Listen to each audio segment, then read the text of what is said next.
between, breakfast 11s is lunch and supper time. What the heck is going on? Why is Trump hitting his closest allies with tariffs?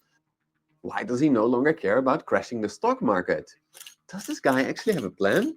Yes, believe it or not, I'm here to tell you that yes, as Trump's new Treasury Secretary Scott Bessent recently put it, President Trump's tariff policies have begun the process of reorienting our international economic relations. That's right, he says tariffs have begun the process. In other words, his tariff chaos is just the start of a much bigger plan. A plan that aims to upend the entire world trading system that the US itself created.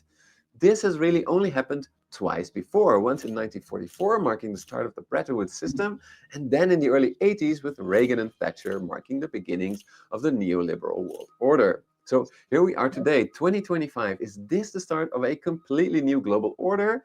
A new US-centered order that will emerge right after the current chaos, in which countries are divided in three groups, or as Scott Bessent calls it, I think we should make it very clear that there is a green, a yellow, and a red bucket, and we let everyone know where they are. In these buckets, it will become very clear that some countries get low tariffs, military protection, and maybe even some preferred US dollar access, while others... So pretty much explaining it is, we're pretty much going to put these guys in three buckets.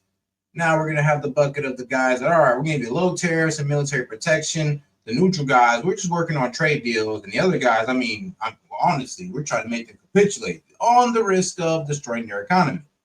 Others are left to fend for themselves. It is what it is. At least, that's the picture I got from going through all of the speeches and papers by Trump's closest economic advisors that I could find.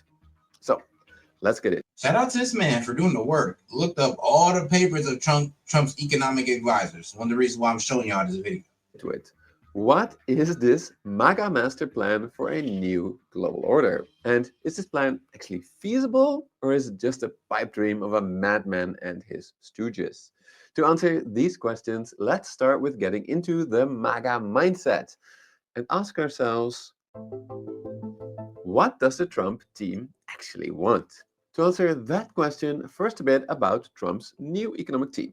First, we have Scott Bessent, the new Treasury Secretary, an ultra-wealthy hedge fund manager that famously worked with George Soros himself to break the Bank of England in the early 90s. And he used to teach... Yeah, and that's one of the reasons why a lot of people don't trust him, but we respect his knowledge. One, he worked with George Soros on breaking down other currencies and betting against them and kind of causing the economic fall of, or an economic downturn of certain currencies. And he worked with the supervillain himself, George Soros, okay? So that's why, his trust, but his knowledge is A1, I can't lie. Teach economic history classes at Yale. Then there's Stephen Moran, Trump's new top economic advisor, a Harvard PhD and hedge fund strategist who recently got all of Wall Street talking with his new paper, A User's Guide to Restructuring the Global Trading System. Both men have written and talked extensively about one single mortal threat to the United States, deindustrialization. So, of course, they were drawn to Donald Trump's campaign with its goal of make the United States into a shout out Hellbat and Steph. Appreciate the support. We are now one super chat away from opening up the call line. manufacturing powerhouse like it used to be many years ago. Many years ago, indeed. If we look at this chart, we can see that in the 1950s, the US used to be a manufacturing powerhouse, and manufacturing value added accounted for 28% of output. Today, that number is only 10%. Trump's first trade war did not significantly change that trajectory, though. But why is this such a big problem? America's economy is bigger than ever, right? Why does the Trump team care so much about industry? Two reasons. First, deindustrialization has devastated America's industrial heartland, which overwhelmingly voted Trump in 2024. Second, US industrial power is now far behind that of other comparable powers, especially China. We kind of left it to Germany, Japan, and China, and now look where we're at. We're in a very vulnerable position. It's not good. And shout out to Steph and my man Castro. We have now hit the requirements. Let's go ahead and open up that calling line. Let's go. Putting it at a massive disadvantage in case of a war, given that historically civilian factories and know-how have been essential for rapid militarization. So the Trump team thinks a lot about China. What happens if they invade Taiwan? Yes, the US has a stronger fleet for now, but as Vice President J.D. Vance has noted, US deindustrialization has gotten so bad that one of Beijing's state-owned firms built more commercial ships just last year than all of America has produced since the end of World War II. So I think in that light, that Yeah. it does make sense that the Trump administration wants to reindustrialize the US. But does he really have to slap tariffs on everyone at the same time and say stuff like this about his closest allies? Taking our jobs, taking our wealth, taking a lot of things that they've been taking over the years. They've taken so much out of our country. All right, calling link is now in post tab. The calling link is now in post tab, and it is about to be posted in Discord. Appreciate the support, guys. All right, let's get straight to it. Friend and foe, and frankly, friend has been oftentimes much worse than foe. After all, the US has been the most powerful country on earth for decades. It literally designed the current trading system. So why is it so unhappy about it? To answer that question, we need to go through the entire period of this graph. All right, let's get A brief history of the US-led global order.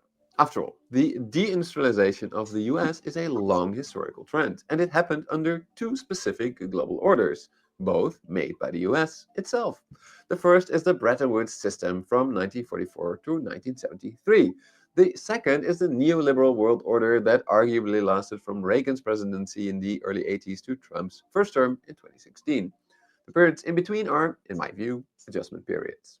So, okay, let's start with the Bretton Woods system and why it is crucial to understand Trump's plan today. The Bretton Woods system was established in the 1940s.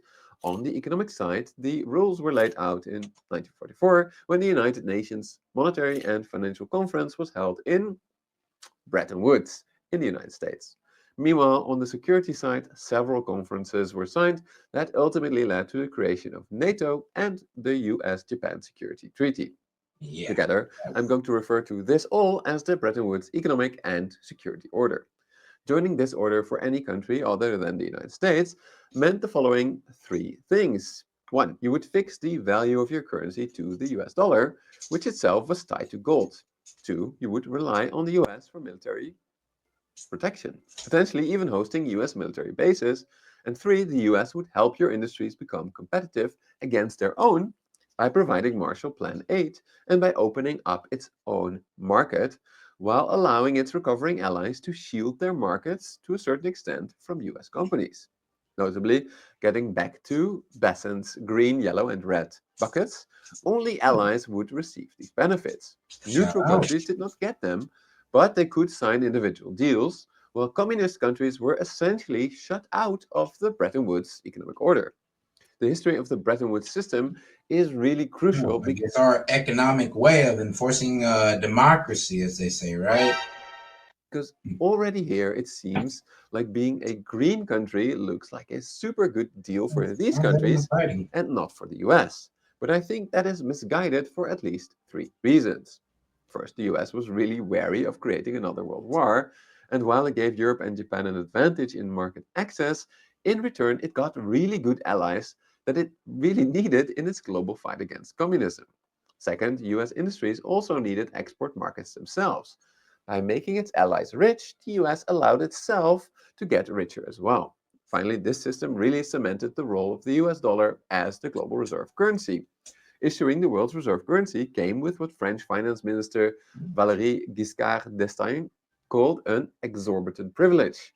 This privilege meant that because the demand for US dollars as a reserve currency was so great, it allowed the US to spend much more internationally than it earned without facing a currency crisis. However, arguably, giving Japan and Europe key market access did already contribute a little bit to deindustrialization. However, as Stephen Moran writes in his paper, this system inevitably led to a dilemma for the US, the so-called Triffin dilemma. You see, as the global economy grew, the need for dollars increased. but the quantity of gold was relatively stable. So to keep the global economy growing, the US either needed to choose to keep creating more dollars, making the gold standard less and less credible, or to keep the gold standard and kill global economic growth by stopping the creation of new dollars that the world needed. This ultimately led to the following iconic announcement by President Nixon in 1971. Maybe I'm a bit naive, but why can't we just went and try to grab more gold? Who knows? I have directed Secretary Connolly to suspend temporarily the convertibility. I mean, we could literally ask these countries and be like, look, man, you give us some of your gold, we'll give you some dollars. I mean, how about that? Run a loan supply. All right, cool. Give you dollars for gold. Let's run it. Of the dollar into gold or other reserve assets, which was then followed by a period of global economic turmoil, after which the neoliberal world order was ushered in by Ronald Reagan and Margaret Thatcher.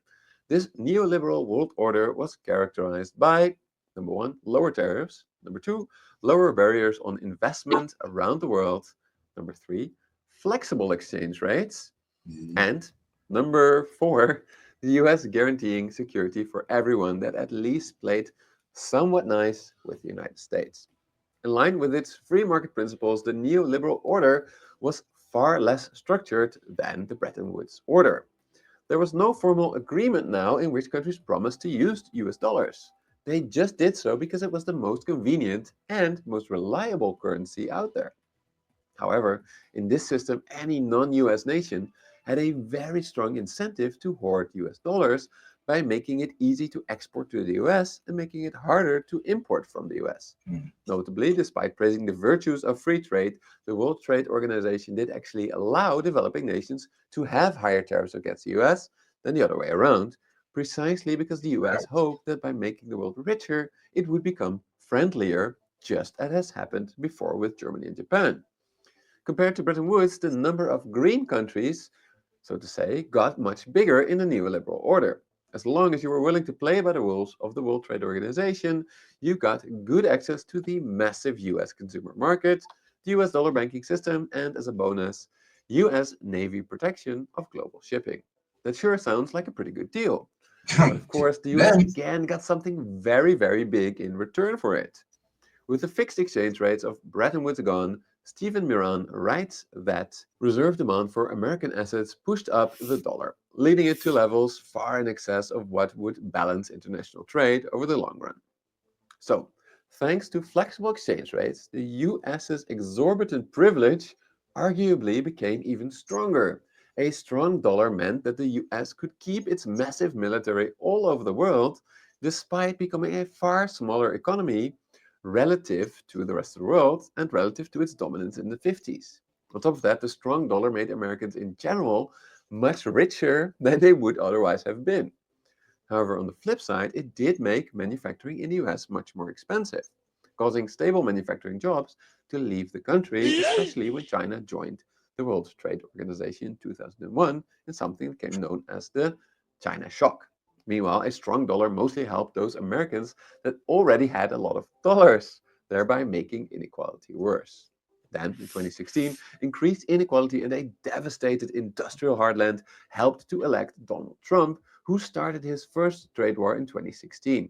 In hindsight, I believe this already marked the end of the neoliberal world order because it ended the very neoliberal idea that free trade is always good. This trade war was mostly about raising tariffs against China. However, China always retaliated, meaning that at the end of it, China still had a higher average tariff rate on the US than the other way around. Notably, this did not stop deindustrialization of the US. It also did not stop the rise of China's mighty manufacturing industries, which are now threatening to upend the entire car industry. So Biden tried something new. He tried subsidizing US industries on a massive scale, just as the Chinese had done before him. This led to a lot of new factories being built in the US. However, according to Besant and Miran, this was not sustainable, leading to a very high US government deficit. So here we are today, transitioning further. I mean, yeah, we were paying for chip factories to succeed, not them succeeding on merit, but we were paying them with government subsidies, just like the Chinese government does. And all that was going to do was increase government spending. That's why Trump killed the CHIPS Act, because we were just pretty much increasing government spending for these companies to run a monopoly. They're further away from the neoliberal order, an order that the US itself created under Reagan, an order which kept the US the richest and most powerful nation on earth by inflating the value of the dollar. But according to Trump's team, it led to such rapid deindustrialization that it has now become a national security threat. Which brings us to the MAGA Master Plan for a New Global Order. A plan that is supposed to help reindustrialize the US, while at the same time to keep the US dollar as the global reserve currency, because as Trump himself has said, And if you want to go to third world status, lose your reserve currency. We have to have that. We cannot lose it. so how do you keep your reserve currency status and reindustrialize at the same time? Most economists think that this is simply not possible. But Stephen Miran, he published a paper that says, yeah, this is actually possible. You can have your cake and eat it too. But to be clear, the paper that Miran has written is not a plan in itself. It is a cookbook with options. At the time of recording, Besant also has not presented a full plan that includes his green, yellow, and red country structure. So, for the 3-step MAGA master plan that I am about to present you, I had to dive deep into what both Miran and Besant have revealed so far. And no, sadly, I was not added to a US government signal group by accident. So, for each step, I'll tell you exactly where I got my information from. Okay, here we go. Step 1. Tariff chaos. This is the step that we are in now. In this step, the administration shows that it means business. It no longer cares about the stock market crashing. It no longer cares about the economy temporarily doing poorly. It just applies a lot of high tariffs to foes and friends alike to create negotiating leverage.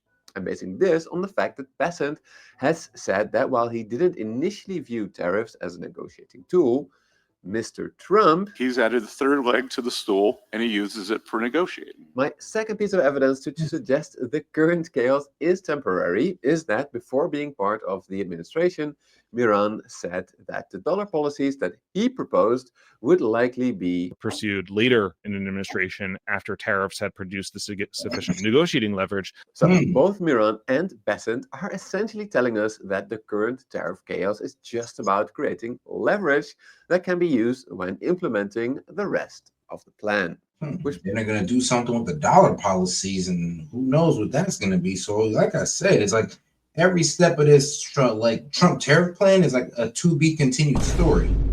Brings us to step number 2. Or what's next on what was it next time on Dragon Ball Z? Reciprocal tariffs. Remember this graph where China reacted to Trump's tariffs by ever increasing its own tariffs?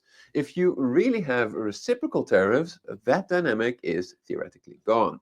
It will just be, look, you can keep going up, but we'll always match you, so there's always a level playing field. This is the long-term goal of the tariffs, or in Besant's words, This is what tariffs are designed to address. Leveling the playing field such that the international trading system begins to reward ingenuity, security, rule of law, and stability, not wage suppression, currency manipulation, intellectual property theft, non-tariff barriers, and draconian regulation. But here economists have often criticized the administration for wishful thinking because historically trade wars, such as those in the 1930s, just made everyone worse off and led to war. But here Miran has said that They've only got the United States to sell to. There's no alternative. So they're the ones who will bear the burden of these tariffs. this is a really tricky point to understand, but what he essentially means is that due to everyone wanting to export to the US to obtain dollars, the US has a truly unique negotiating position in a trade war. Trump's first I ain't gonna lie, I gotta pay respects to some trolling. Y'all trolled the hell out of the guy who made the chips comment. Now y'all just start making chips joke. It's hilarious. I gotta pay respects to that level of trolling. Of these tariffs. This is a really tricky point to understand, but what he essentially means is that due to everyone wanting to export to the US to obtain dollars, the US has a truly unique negotiating position in a trade war. Trump's first trade war failed because China just increased exporting to countries like Mexico and Vietnam, which then exported to the US. Yep. And yeah, that's what they got us last time. They just went to Vietnam and Mexico and Vietnam, our so-called allies, helped stab us in the back in the trade war. I mean, but they're our friends, Seth. Yeah. Okay.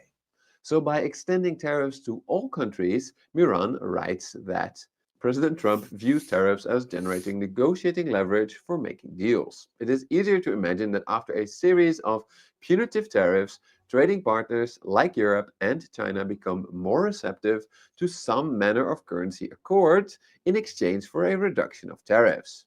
A currency accord. That's right. This brings us to the final step in the MAGA master plan. Step 3, a Mar-a-Lago Accord. Yes, a Mar-a-Lago Accord that will go into the history books to rival the 1944 Bretton Woods Agreement or 1985 Plaza Accord, in which Japan. Yep, try to get everybody in there and they make one big deal, pretty much. And everybody works it out and they all work in accord with each other. That is what Trump's trying to do. He's trying to still work with the world, but we're gonna work in America's favor or work in more balanced conditions. Either or. Japan and the US and European countries came together to collectively raise the values of the yen and European currencies versus the dollar. But how does that relate to Besson's green, yellow, and red buckets? After joining the Trump administration, Miran has gotten much more quiet about this Mar-a-Lago Accord, which makes sense because he doesn't want to give away too much. But still, he did tell us that if the dollar were able to weaken to equilibrate trade, then we wouldn't have a lot of the, to balance trade deficits, then we wouldn't have a lot of the problems that tariffs and other policies are designed to address, because U.S. exports would be more competitive on the global stage and we wouldn't be as cheated by other countries. So I suspect that to avoid ruining the negotiations, they cannot talk about this as freely anymore as before, but that the ultimate goal is still to weaken the dollar while keeping it as a reserve currency. In his paper, Miran talked about some wacky options that the US could use to do this on its own, such as charging reserve currency users a user fee, but I think that they will not go for these options because it will be far too risky. Instead, I think the Mar-a-Lago Accord that the Trump team ultimately will push will look a lot like the Bretton Woods system, just minus the link to gold. I could even imagine that in this new world order, green countries peg their currencies to the dollar with a deal that whenever the dollar gets too strong, they appreciate their currencies against it.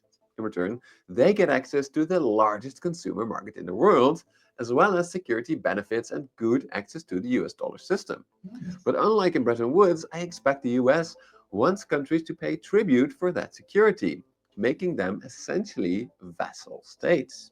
Yes, this is speculative from my side, but listen to this recent speech by Besant and please tell me if you hear the elements that I just talked about.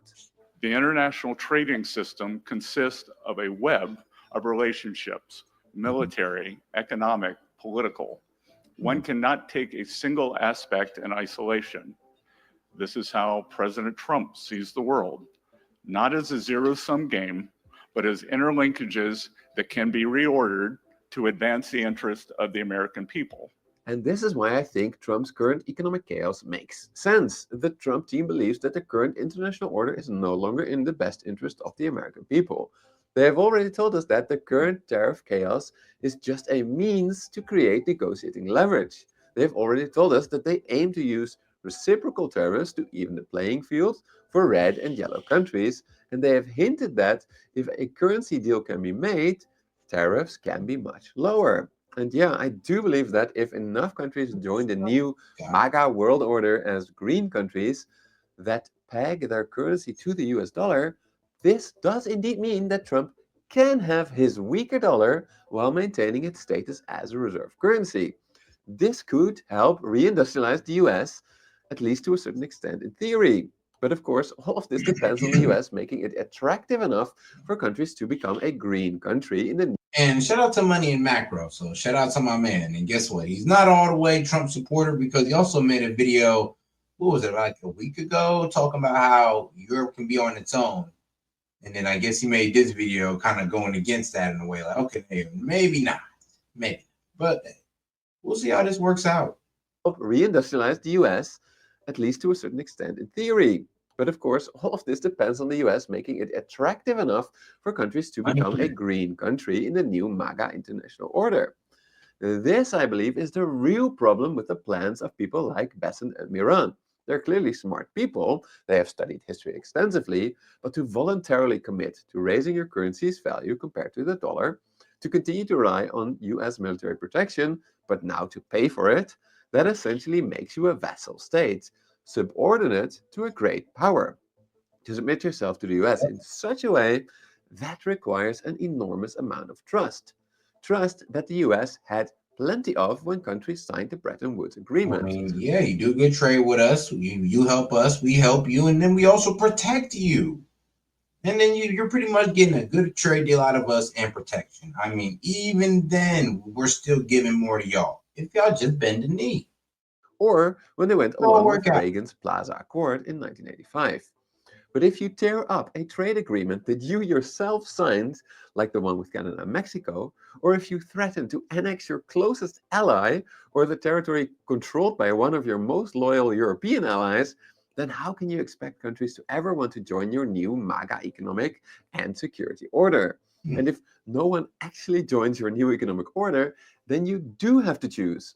Either you give up your reserve currency status and the wealth and power that comes with it, or you keep the dollar and its power and accept that you need to rely on Mexican, European, and Japanese manufacturing capabilities. But yeah, that is my take. Obviously, there's much more to talk about, and the last part was a bit speculative for sure, but I do hope that it gave you some good insights into how Trump's economic advisors see the world and what they will likely advise Trump to do next. I mean, that's part of Ferris' assessment, and I've seen, honestly. Well, he broke it down. He said, all right, now there can be some problems in it, and there can be some huge gains. But that is damn near the layout of the process here. Now, we've yet to see what they're going to do with the currency, but hey, who knows? Who knows? All right, though. Let's get into this Face the Nation. Our new CBS poll shows President Trump's job approval rating has fallen to 47%. That's a 3-point drop since President Trump announced his global tariff plan as part of what he called Liberation Day.